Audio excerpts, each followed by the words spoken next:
everybody, welcome to Two Over Comics. I'm Steve. And I'm Mike, and we're sitting closer. We're sitting much closer. Yeah, we're getting much more comfortable with our bodies and like, how we express ourselves on screen. We're just two straight dudes who like to sit next to each other. Yeah, you know what I mean? We're trying to get any views we can. Like we said, we don't need to explain our intimacy to you. It's not what you think it is, but, it is what it is. Oh, what's that, Steve? Yeah, that's right. I'm glad you asked. This is a Scarlet Spider sweatshirt. I only waited 25 years to get one. They make all these superhero sweatshirts. The one superhero who wears one, they never made one until 20 years later. You need to wear that, buddy, out. He's getting more like 90s grunge and get it all like a little get it all ripped up, yeah. But we'll get there. That's like the Kevin Smith of I'm so afraid to watch this too because I don't want anything to happen to it. It's so precious to me. You want cold water inside out. Inside that I do know. For all you guys, this motherfucker's not going in the edge. Right. See, I thought I was gonna have the cool. I had a cool Father's Day He-Man shirt on, but no, Mike. Once again, Mike had my love for Scarlet Spider. So I can sit higher too, so you can see it. Yeah, wear it loud and wear it proud. Yeah. The bodysuit's coming next. You might see me. He's like, it's coming next. Yeah. Like he doesn't already have it. Like he's just waiting for the full set. Yeah, I'm waiting. So web shooters. Everything. Anyway, speaking of spiders, we're gonna talk a little bit about Spider-Man: Far From Home. We didn't do a review on it. I think it's kind of a smart thing we didn't do a review on it because a lot of times when I see these movies, I get like a real high off them. I'm really excited. Yeah. I'm amped up, and I don't really kind of let it soak in or give it a fair review. I saw it twice. I saw it once. I wanted to see it. I'll probably see it again, but the schedule's a little up and down right now. But it was a great movie. But I think a lot of times I'm just so happy that I'm seeing Spider-Man that I don't really kind of dissect it the way I should or give it a fair opinionated review.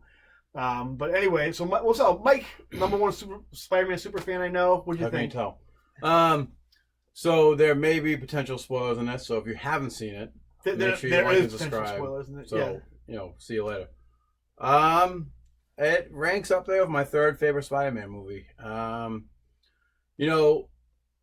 still on the fence of them making him so big with the way they're doing this big world Spider-Man type thing. Okay. We both know he can be that superhero. Yeah. But he's not there yet. He's not ready yet to take on that role. And he even says that in the movie. I'm not ready to be the next Tony Stark. As much as it seemed like Marvel's no, he is the next Tony Stark. But then they come back and no, he's not. Well, I think what we should do right now, we should kind of break down the setup of the movie. Basically, this takes place, 8 months after Endgame? Yep. So they explain it in a little montage during the school PSA. They call it the blip. It's called the blip now. Conveniently, all Spider-Man's friends, Flash, MJ, Ned, they all were in the blip also, so they didn't age up like some kids did, which was kind of a joke. And the way they explained it was hilarious. Yeah. It was awesome. They did a good job. And John Watts, I think that he was kind of trying to find his footing in the first Spider-Man movie. I think this one, he really stepped up his game as far as telling a good, epic Marvel movie. So he basically, Spider-Man is back, Tony Stark's dead, so people so you're going to be the new Iron Man pretty much. Which I think a lot of people going into this movie, myself included, were really worried about there was going to be another Iron Man Jr. Movie. But it was refreshing because Peter actually was listen, no, I'm not Iron Man. No one's going to be Iron Man, and it's certainly not going to be me. I don't want to be Iron Man. So the fact that he kind of rejected that role was nice for me, refreshing for me anyway. Yeah. The thing he was focused on, though, was getting some time with MJ on his school trip going abroad to Europe. And what happens then, Mike? So hijinks ensue. No, they don't do that because it's Marvel Disney movie. So that's when we find Nick Fury. He basically hijacks Spider-Man's summer vacation. Like you've seen in the previews, trailers. We get introduced to Mysterio, the superhero. Yep. So just like I think we may have said it in the past on a previous podcast that we both know that Mysterio wasn't what he was about to be. And anybody who thought he was going to be a hero, they're making him a hero. It's stop it. You can't watch this movie now. But he basically flamboozled both Nick Fury, Maria Hill, and Spider-Man himself. The world too. He made it seem like he was a hero, but he was just using tech from Stark Tech, which I didn't notice the first time around. I was like, where the hell did he get all these drones and whatnot? Yeah. But then when I rewatched it again, I'm like, oh yeah, I remember that. I had to rewatch Iron Man, the first one, to see if the actor that's in it now, it was him. And you know who that is? No. That's Ralphie from A Christmas Story. Really? That's why, I mean, he's kind of taking a risk teaming up with Quentin Beck because he may shoot his eye out. So, yeah.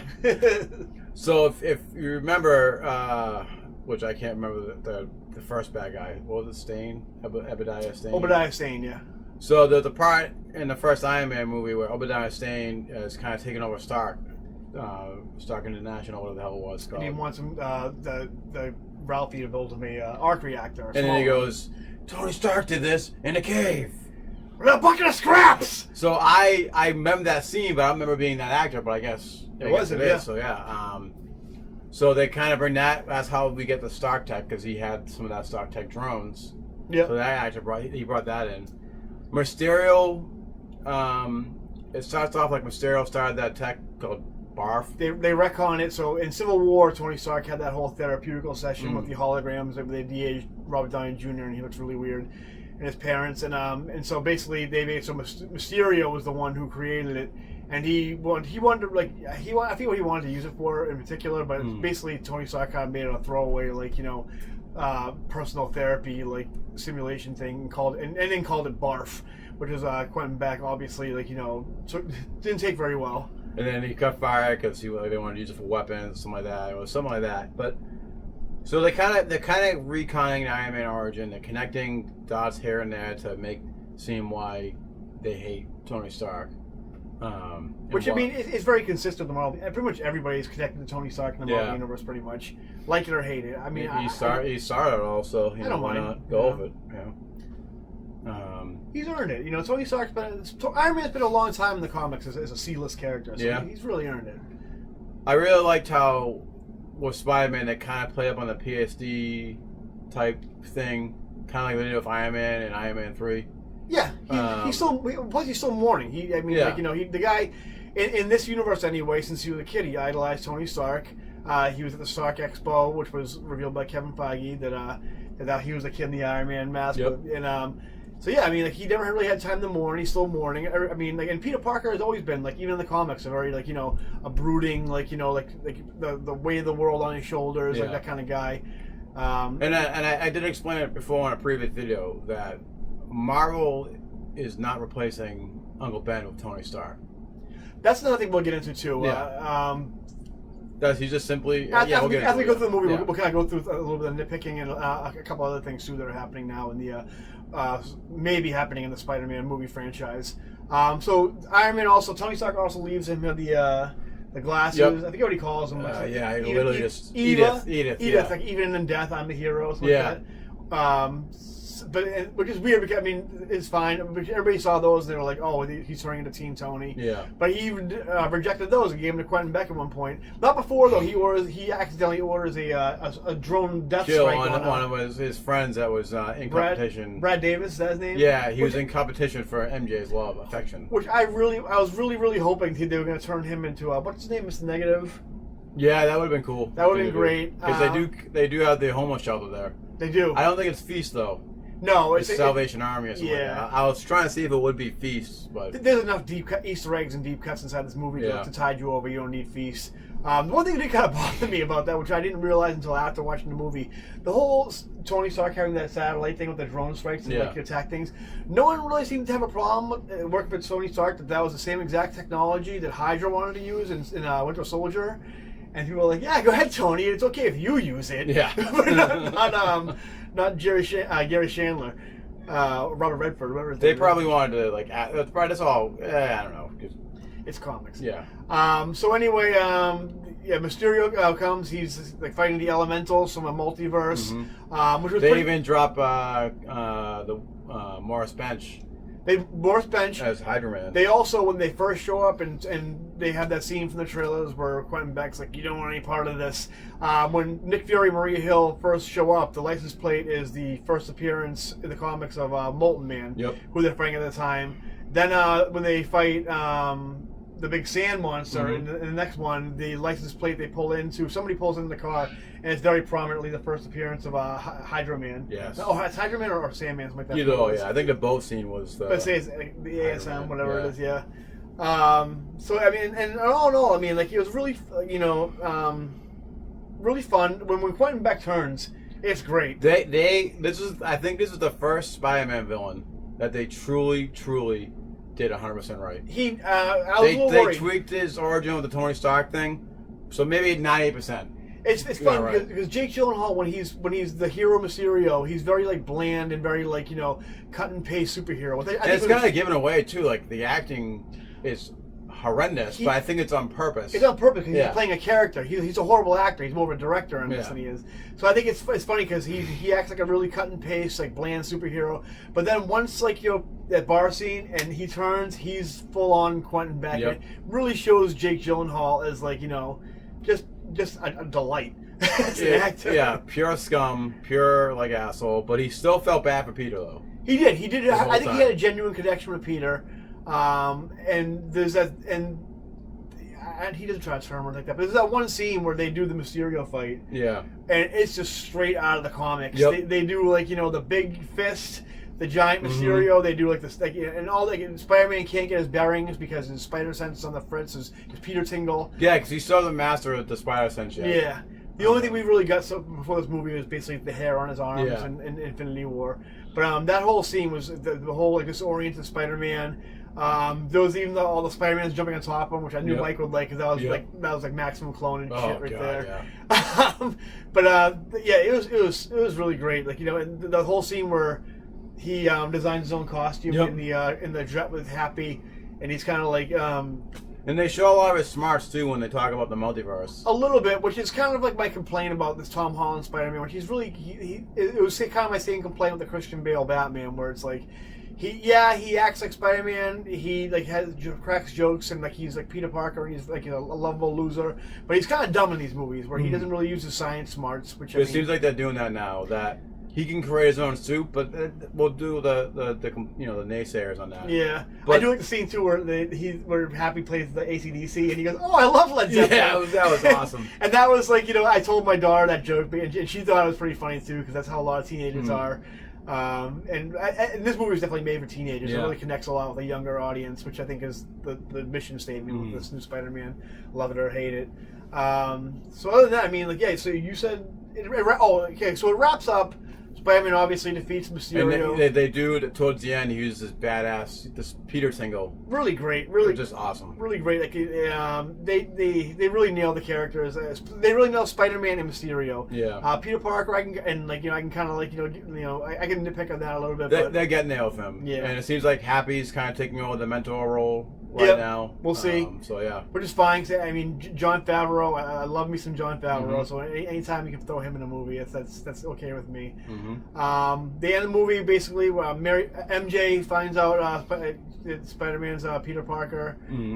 They go for a little mudslinging thing, which I thought was really great. It was a lot better than like the whole original MJ web sling where she's just like, oh yeah, on a green screen and like the hair is like barely moving and like it's this one. And she's all calm about it. This was fun. And like when Stacy web slinging scene too, all calm about it. But this one's like, oh my god, I'm not doing that again. I'm closing my eyes. That's one thing I really these movies. I mean, as much as like they strayed a little bit from the default Spider-Man, I love the supporting cast in these movies. I really love people like Flash. I love Flash now. I love Flash. I never really cared that he was Indian. The only thing that bothered me was he wasn't a football player. And they kind of made him a smart He could be. I mean, you never know. I mean, he could be in the off season. You know what I mean? But he's great. Just like a real jackass and a lovable asshole. Yeah. The only person I don't really care for is Ned. He's just like a really Yankee. Whatever. He's Yankee, but he's like they call him Ned because another thing we'll talk about. He's really unlikable character. I don't know why. Just rubs me the wrong way. So we end the movie, and the last scene is basically we get the surprise from J. Jonah Jameson. J.K. Simmons, J. Jonah Jameson. J.K. Simmons. Which he's bald in this one. And we'll talk about that too. In the theaters, I could not contain I my was excitement. clapping my hands. I'm like, yes, this is awesome. I literally did what I went.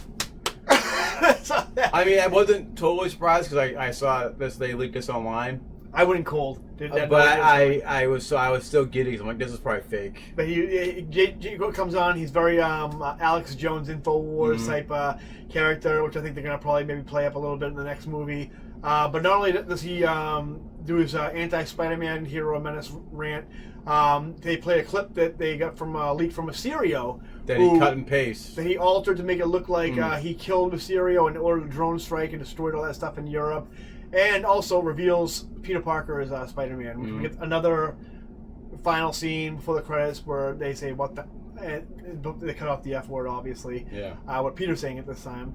And so now we have a new status quo. We have the... I guess that's the one part I'm not too fond of. We'll see how they do it. Yeah, the Marvel dug themselves a hole in the comic book when they did it, and then they just did it again, I think. But I mean, a lot of the MCU heroes don't really have alter egos. Spider-Man should be the exception. Yeah. Because of what's at stake, but we'll see where they go with it. I don't mind certain people not knowing. I don't care if Aunt May knows because she eventually finds out in Ultimate and the 616. I don't care if Ned knows or MJ, but too soon though. I think. But the free to another post-credit scene, which everybody made seem like a big deal. I kind of like. I mean, this is kind of like I think we all kind of knew it was going to happen anyway, and I wasn't really too excited. I was kind of like, yeah.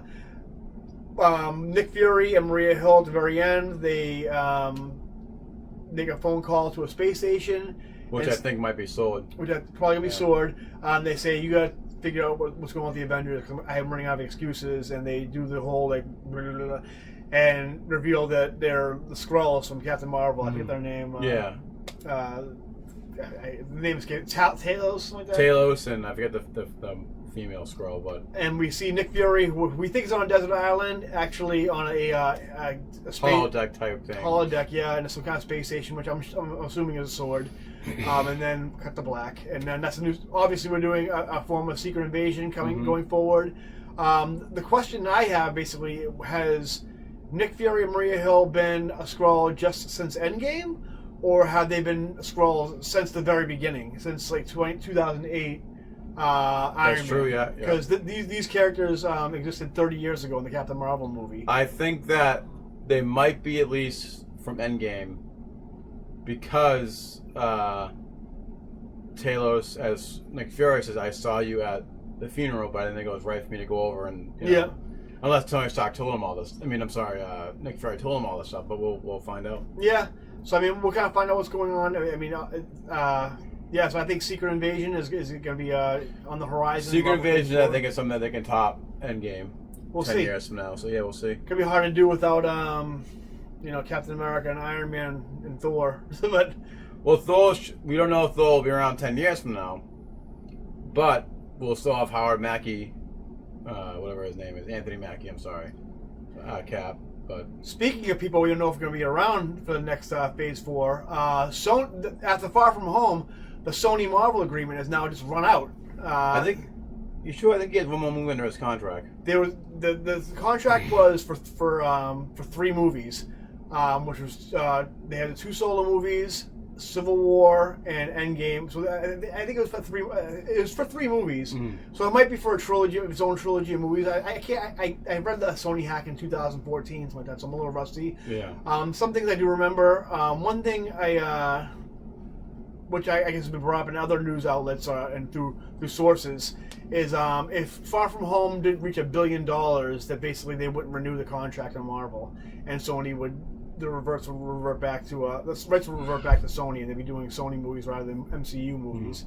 Mm-hmm. I think that it's gonna make $1 billion. It'll probably make $1 billion, but I don't think it's going anywhere anyway. I think even if they're not making $1 billion, they're still making more money than they were back even during the Raimi days. Like Spider-Man 3 was probably I think it was the highest grossing of all the Spider-Man movies. It was actually the worst. But I mean, it made money, but it's still not making Disney Marvel money. I don't know why they would not renege on the contract or not re-up it. They get all the movie rights, all the movie money. They do. Honestly, after the next one, they're gonna reboot anyway. They're not gonna do Spider-Man 4. They're gonna do a trilogy of movies, and they're either gonna they're gonna do it like the Iron Man movies, where he'll probably just be in the Avengers. Yeah, they may do something like that. But honestly, I don't really care really if they do. I am enjoying this right now, but once the story's over, that's fine. You can do it. I've already dealt with it 3 other times. So if they reboot it, I want an adult Peter Parker. That's the thing I was gonna say. I would much rather Sony take Spider-Man back and reboot it with a adult Spider-Man, and have him go into the Venom universe or whatever. And because honestly, I don't really care if he integrates with the rest of the Marvel universe. My top 20 Spider-Man stories are probably don't involve the rest of the Marvel universe at all. Well, I think my biggest thing with that is I don't care. Like, if he's never going to be in another Avengers movie, that's fine. Yeah. I kind of still like the idea that he's in a shared universe. That's cool. I like they can maybe make knowledge of him being, there's the Avengers Tower, and that's it. You cut it out. You're done with that after that, because Spider-Man has never been a long time Avenger, so you can just acknowledge that other characters exist, but you can still make it be, From my understanding, and we talked about this before, basically what Sony owns all the rights to all the Spider-Man related characters, including the ones that MCU have been using, like the Vulture, Mysterio, Matt Gargan, all those guys. The only thing they can't do is they can't take characters from, if they say that they wanted to do like Spider-Man in like Tom Hardy Venom, they couldn't take Tom Holland with them. They'd have to. Did I say Tom Holland or Tom Hardy? Tom Holland. Yeah, they're both Tom. They couldn't take Tom Holland and put him in the Venom movie. They'd have to recast Spider-Man. The same way they couldn't have Tom Hardy come into the MCU universe as Venom. They have to do variations of them. That's why Flash is he's Indian. Ned Leeds is I don't even think they call him Ned Leeds. I don't think they ever say his last name. It is called him. I think at one point it was Ned Leeds. They called him that. I think that was just a one and done thing. And MJ is not Mary Jane. Why Aunt May is younger. So they can take. So basically, if Marvel wanted to do, the MCU wanted to do Venom, they'd have to do a variation of Venom. They'd have to either do a Flash Thompson Venom, or a variation of Eddie Brock, or the Matt Gargan Venom, Scorpion Venom. Yeah. That's basically how it works out. They can Sony can do the Vulture in their movies, but they couldn't have the cleanup crew, construction guy Vulture. Yeah. They'd have to do a different variation of it. They can always do the Ultimate Venom in the Marvel Cinematic Universe. They can do that. And if they do that, honestly, I don't really have a problem with it. Really, for me, Spider-Man's kind of like Ninja Turtles, where I'm happy just getting any Spider-Man. Really, whether it's good or not. I wouldn't mind still seeing Tom Holland still take the role of adult Peter Parker though. He is aging. He's visibly aging. He's clearly not a 16-year-old kid. No. He never was when he did these movies, but he's definitely not as young looking as he was. He looks more like a high school kid in the first one than this one. Oh yeah. And a lot of people they'd lose their minds over Sony taking him out of the Marvel universe. Which me, I'm the type of guy where it's well, I am glad that Marvel has Spider-Man and can use Spider-Man. I'm also the type of guy who kind of wants somebody to sell Marvel to fuck off. And as much as I think Sony wouldn't make as great a movie as Marvel would, I kind of want somebody. Well, Into the Spider-Verse proves that they can. It's just I kind of want. Part of me wants somebody to just tell Disney, you know what, you can't have everything. I don't want that to happen. I know. Trust me, I'm in the minority, but I'm the type of guy who likes building a sandcastle. But what I love even more than building a sandcastle is right after pretending to be a monster and just wrecking the sandcastle and destroying it. So that's the way I've always been. I've always been very anti-establishment. So when somebody like Disney starts doing buying Fox and becoming bigger and bigger and bigger, I kind of want somebody to just cut it down to knees. That's just the way I am. So I wouldn't want them to take Spider-Man out of the MCU just out of spite. But I think even the Amazing Spider-Man movies I didn't like them, but they're decent. I liked them. It's hard to take something my Spider-Man thoughts with a grain of salt because it's hard. But I'd be fine with another reboot. Honestly, if they wanted to extend the contract, which they're going to, let's not kid ourselves, they're going to, they can still keep going with these Tom Holland Spider-Man movies, and they could also have another Spider-Man in the Sony universe, which I don't think they would do, because I would love to see them do the Miles Morales live action in the Sony universe. Then that's what we've said before in previous podcasts, is basically Sony would be wise to just leave Peter Parker alone, and be focusing on like Miles Morales. a Spider-Gwen, even a Spider-Girl movie. I'd rather see all of those movies Yeah. than a solo Silver Sable Black Cat movie or a fucking Kraven the Hunter movie. You know what I mean? I mean, Venom, they succeeded with Venom, so now they're hoping that formula, falls through. But the general audience doesn't know who the hell Silver Sable was or Kraven the Hunter was. I know.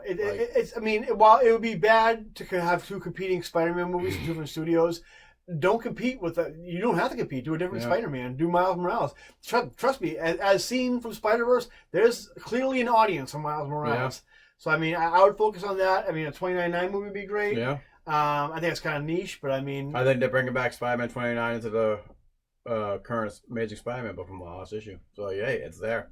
As we wind down this video, I mean, we kind of talked in depth about it a little bit. One thing I just thought of on the way over to Mike's house was I've been seeing a lot of videos lately about the Spider-Man 90s cartoon. Mm-hmm. Now that show was left on a cliffhanger, was owned by Fox Kids, right? I think so, yeah. Saban. So, might have been Saban. So maybe Saban, but I think it was owned by Fox Kids. I know it was like the experiment for Marvel Animation Studios, which began and ended with Spider-Man the Animated Series. So now that Disney owns Fox, does that mean that Disney could continue on with that? They could. I would love to see that one. Me too. Because we never found out what happened to Mary Jane. A bunch of plot threads didn't get. And I love that show. Yeah. I love it probably equally as much as I love Spectacular Spider-Man. I think hopefully they'll throw some punches in this one though. Yeah, I mean Spectacular you couldn't continue because that's owned by Sony Animation. I get that, but I had to look more into it. But I think that was owned by Fox. And I think Disney owns that show now. Yeah. And I think with all the talk about the X-Men creators from the old animated series wanting to continue on the series. I'd rather see Spider-Man than the X-Men one. I like to see both of them, honestly. But I think they're feasible now, I think. Yeah. Well, if you guys know, leave in the comments. Let us know and say, hey, actually, Steve, paragraph 9. Let us know that. But if they can, let us know. And, and that's something we can talk about in a future episode. I mean, we love talking about Spider-Man. Yeah. That's my kid up there. If you hear a little boom, boom, boom, that's he's going bananas. Yeah, I think they're playing ARMS up there right now, so it's it's a very physical game. Good on you, Nintendo. So I think that's gonna do it for us. Yeah. Unless you got anything to add? No, I think we've said everything we said. Yeah. So you rank that Far From Home as number 3? Yeah, for me. For me, I think that's as Spider-Man movies, not comic book movies. Okay, yeah, well, yeah. For Spider-Man movies, I would. It's ranked a tie for number 1 for me. When I came out of it, I thought it was my favorite Spider-Man movie, and then I realized that I had the same feeling and reacted to it and liked it equally as much as I love Spider-Man 2 when I saw it. Spider-Man, Spider-Verse, it's second for me. I think it's in a different category than Spider-Man proper. Yeah. But I do love Spider-Man. You know what the sad thing is for me, and is these little things that kind of. My opinion on movies. I think if that movie took place in New York, for me, I think it would have been higher up. Your mileage may vary depending on what kind of Spider-Man you like. Like I was talking to my son on the way up here too. I'm like, the Spider-Man's been around for 60 years. There's several generations who have their ideal version of Peter Parker. I don't think we've got the perfect Peter Parker yet on screen, but I think we will. I think we're on our way. And I think honestly, Sony's gonna give it to us in one of these animated movies. To be honest with you, I think the closest we've got to a perfect Peter Parker, oddly enough, has been the Chris Pine Spider-Man. I think for me anyway, because I grew up in on 80s, 90s Spider-Man. So I mean, for me, that's Spider-Man. Maybe not the voice, but I mean, we can work on the voice a little bit. Maybe get Christopher Daniel Barnes in there with the scripts from Lord and Miller. So yeah, that's gonna do it for us. Remember to like and subscribe. And, we'll see you in future videos, guys. Yeah, see you later. Bye-bye. I'll have this on again. It'll be even more. We'll get the full Scarlet Spider. Yeah. When we do my Professor X thing again, you can add the special effects in later. It may really work for it, though. I just want people to like me.